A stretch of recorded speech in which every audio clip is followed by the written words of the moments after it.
ونخرجكم تارة أخرى منها خلقناكم وفيها نعيدكم ومنها نخرجكم تارة أخرى. Assalamualaikum warahmatullahi wabarakatuh. Yang dibolehkan Al-Fadil Tuan Azir, Timbalan, Setiausaha, Bendahari, ahli-ahli jana kuasa, yang saya sekalian Al-Fadil, Tuan-Tuan Imam, Tuan-Tuan Bilal, Tuan-Tuan Siap, Haji Fadil, dan semua sahabat-sahabat muslimin dan muslimat, para jemaah yang dikasihi oleh Allah Subhanahu wa taala sekalian. Apa khabar semua, sihat ya? Alhamdulillah. Saya doakan semoga tuan-tuan semua, sahabat-sahabat semua sentiasa berada dalam keadaan kesihatan yang sempurna, insya-Allah. Alhamdulillah. Saya yakin bahawa tuan-tuan ini di antara mereka yang Allah Subhanahu wa taala berikan kehebatan belaka. Saya yakin bahawa tuan-tuan semua ini di antara hamba-hamba Allah yang diberikan kekuatan, iman yang mantap, kerana boleh bertahan solat tarawih 20 rakaat, dan juga duduk dalam majlis ilmu ini walaupun masa ni ya amat mencemburui kita, tapi tuan-tuan semua dapat bertahan. Saya yakin bahawa tuan-tuan semua akan menjadi penghuni syurga, insya-Allah. Amin, insya-Allah. Dan kita juga doakan semoga sahabat-sahabat kita yang lain juga sama. Alhamdulillah. Tuan-tuan, Allah Subhanahu wa taala berfirman dalam surah Al-Baqarah ayat 183, A'udzubillahi minasyaitonirrajim. Ya ayyuhalladzina amanu kutiba alaikumus-syiyam kama kutiba 'alal ladzina min qablikum la'allakum tattaqun. Wahai orang-orang yang beriman, difardukan ke atas kamu berpuasa sebagaimana difardukan ke atas umat-umat sebelum daripada kamu, la'allakum tattaqun, moga-moga kamu menjadi hamba yang bertakwa. Alhamdulillah, Allah Subhanahu wa taala perintahkan ibadah puasa ini, ibadah kefarduan puasa ini bermula daripada Nabi Adam lagi. Dan setiap nabi dan rasul itu ada kefarduan ibadah puasa. Tetapi khusus untuk umat Muhammad sallallahu alaihi wasallam, Allah taala bagikan khusus 30 hari atau 29 hari. Walaupun begitu, ganjaran pahalanya sangat-sangat hebat, berlipat-lipat kali ganda. Inilah yang kita nak rebut, tuan-tuan. Peluang keemasan ini. Umur kita pendek. Umur kita umat Nabi Muhammad, al-a'mar ummati baina 60 wa 70. Umur umatku ini Nabi kata di antara 60 hingga 70 tahun sahaja. Walaupun begitu, ada 5 keistimewaan yang khusus Allah Ta'ala beri kepada kita umat Nabi Muhammad SAW, tidak beri kepada umat Nabi-Nabi yang lain, iaitu puasa Ramadan. Puasa Ramadan ini, dalam puasa Ramadan ini Allah Ta'ala lipat kali gandakan pahala. Dan pahala ini cukup penting, tuan-tuan. Kita tak nampak pahala, tak ada orang nampak pahala. Orang tu akan nampak pahala bila dia masuk ke alam akhirat. Bila Malikil Maut cabut nyawa dia daripada hujung kaki dia, tarik, Malikil Maut tarik daripada hujung kaki dia, tarik naik sampai ke lutut, lutut sampai ke pinggang, pinggang sampai ke dada, dada, pinggang sampai ke paras ni, halqom ni, kemudian keluar ekor buah ni. Dikala itulah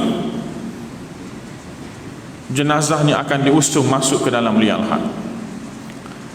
Dan bila mana 7 langkahan orang terakhir meninggalkan kuburan kita, lantas 2 malaikat datang, Munkar dan Nakir datang. Jika itulah bermulanya alam akhirat, bermulanya pahala kita yang kita nak sangat-sangat, kita akan nampak dan dia akan kita gunakan untuk beri pertolongan kepada kita. Tuan-tuan, pahala ini ialah duit akhirat. Kalau kita nak berbelanja atas dunia ni, kita guna duit juga.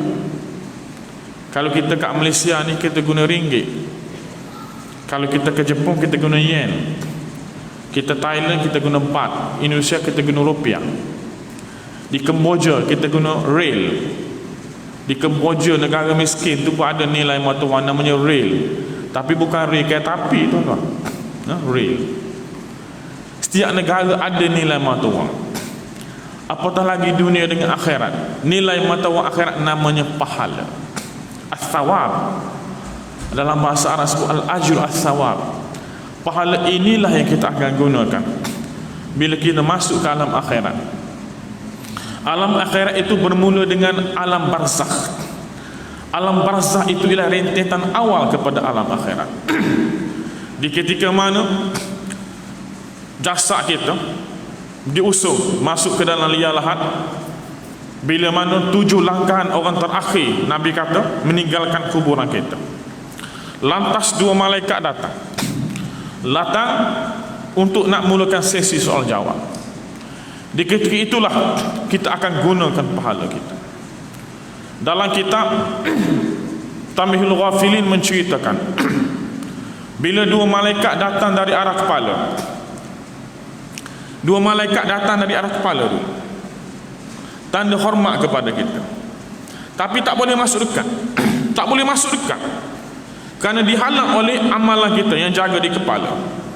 Amalan yang jaga di kepala kita apa dia? Sembahyang kita. Hebat sembahyang, tuan-tuan. Lantas 2 malaikat pergi belah kaki. Pergi belah kaki, nak masuk dekat untuk nak mulai sesi soal jawab. Tapi tak boleh masuk dekat, dihalang oleh amalan yang jaga di kaki. Amalan yang jaga di kaki ialah kebaktian kepada orang tua kita. Sebab itulah kita kena jaga betul-betul orang tua kita. Kita kena ambil kebajikan, kena ambil tahu mereka, ambil tahu kesihatan mereka, keadaan mereka, jaga kebajikan mereka. Kalau mereka jauh, telefon mereka. Kalau mereka telah meninggalkan kita, mereka telah meninggal dunia, banyakkanlah buat amal jariah untuk mereka. Hantarkanlah pahala-pahala amal jariah untuk mereka. Bila orang nak buat masjid, bila ada nak buat masjid, nak buat sekolah tahfiz, amal jariah kita yang mendahulukan, dan kita niatkan atas nama ibu ayah kita. Ada seorang sahabat Nabi, ibunya mati mengejut, mufajaah. Lalu dia bertanya, ya Rasulullah, ibuku tidak sempat untuk nak bersedekah, ibuku tidak sempat nak berwasiat untuk bersedekah. Adakah aku boleh sedekah? Adakah aku boleh buat sedekah atas namanya? Adakah sampai pahalanya? Nabi kata, na'am. Hadis sahih. Hadis sahih. Itu, tuan-tuan, itulah kebaktian kepada orang tua kita, selain daripada kita sentiasa mendoakan mereka. Kemudian lantas 2 malaikat datang sebelah kanan kita, nak masuk dekat, nak mulakan sesi soal jawab. Tak boleh masuk dekat, dihalang oleh amalan yang jaga sebelah kanan. Amalan sebelah kanan apa dia? Sedekah kita. Sedekah kita. Kemudian 2 malaikat datang sebelah kiri, juga tak boleh masuk dekat, dihalang oleh amalan yang jaga sebelah kiri kita. Amalan sebelah kiri kita itu apa dia? Puasa kita. Puasa kita. Lantas 2 malaikat bangunkan kita, bangunkan kita, dan mulakan sesi soal jawab dengan penuh penghormatan. Ketika inilah kita nak gunakan pahala kita, duit akhirat kita, tuan-tuan. Nampak bila kita dalam kubur, tuan-tuan, selepas ditanya oleh malaikat beberapa soalan, lalu malaikat tenangkan kita, tidurlah kamu. Kemudian datangnya ada seorang sahabat kita. Nabi kata, tiba-tiba datang seorang sahabat. Kalau laki-laki lah, kalau perempuan-perempuan, datang duduk sebelah kita. Siapa kamu? Akulah amalan kamu. Dialah yang akan menjadi teman kita, tuan-tuan, dalam kubur nanti. Dan siapa yang berjaya di alam barzakh, di alam kubur, maka berjayalah dia di alam akhirat yang sebenarnya nanti. Inilah gunanya pahala, duit akhirat kita. Memang kita tidak guna lagi ketika ini tuan-tuan, tapi kita akan guna bila kita akan masuk ke alam akhirat nanti. Dan ianya bermula bila masuknya alam barzakh. Tuan-tuan, sahabat-sahabat semua, bila mana berlakunya kiamat, Israfil akan tiup sangkala yang terakhir. Kemudian ruh kita akan masuk balik ke dalam kubur masing-masing, akan pergi ke sulbi masing-masing. Dalam kubur kita itu ada sulbi. Sulbi kita, hujung sulbi ini tidak hancur. Saintis juga dah buat kajian. Sulbi manusia ini walaupun diletakkan dalam lava gunung berapi sekali, tak akan hancur, tak akan musnah. Ini keajaiban Allah Subhanahu wa taala. Jasad kita semua akan hancur, melainkan hujung sulbi.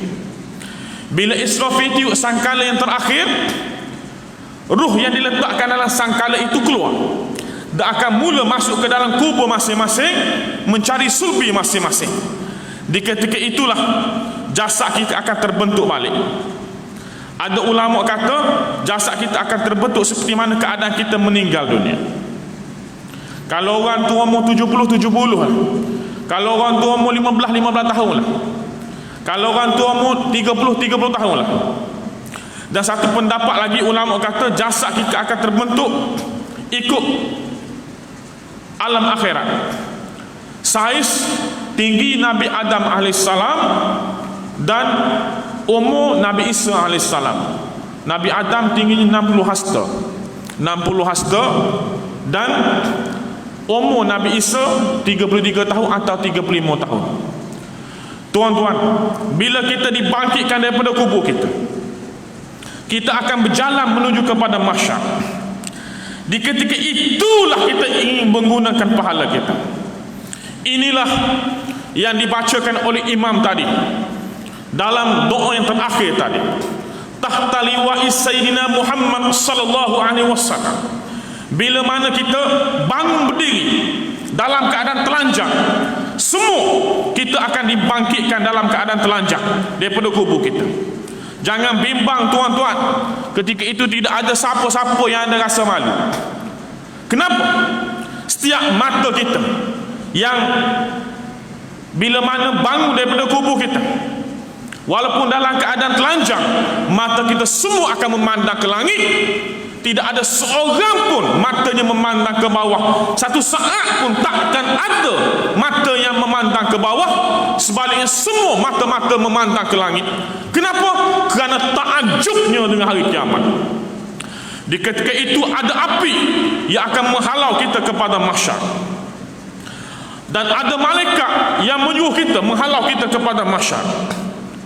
Pada mahsyar itu Nabi kata ianya berada di bumi Palestin, bumi Syam. Ulama spesifikkan bumi Syam yang dimasuk oleh Nabi SAW itu ialah bumi Palestin. Siapa-siapa yang pergi Palestin ada signboard yang tulis Abdul Palestin Abdul Mahsyar, bumi Palestin bumi mahsyar.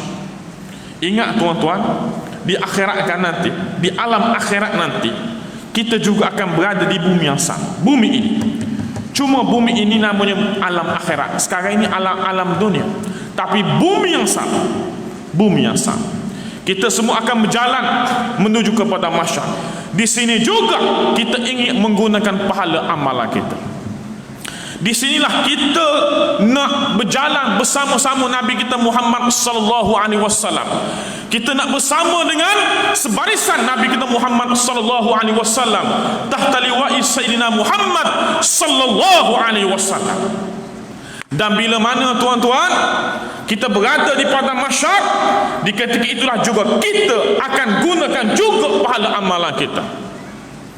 Ada orang yang ambil buku amalan dengan tangan kanan, ada orang yang ambil buku dengan amalan tangan kiri, dan ada orang yang tak payah ambil buku amalan terus masuk ke syurga, iaitu golongan as-sabiqunal awwalun, orang yang memulakan dengan kebaikan.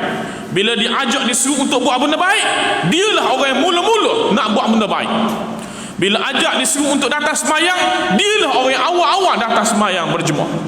Bila disuruh untuk nak buat sedekah, nak buat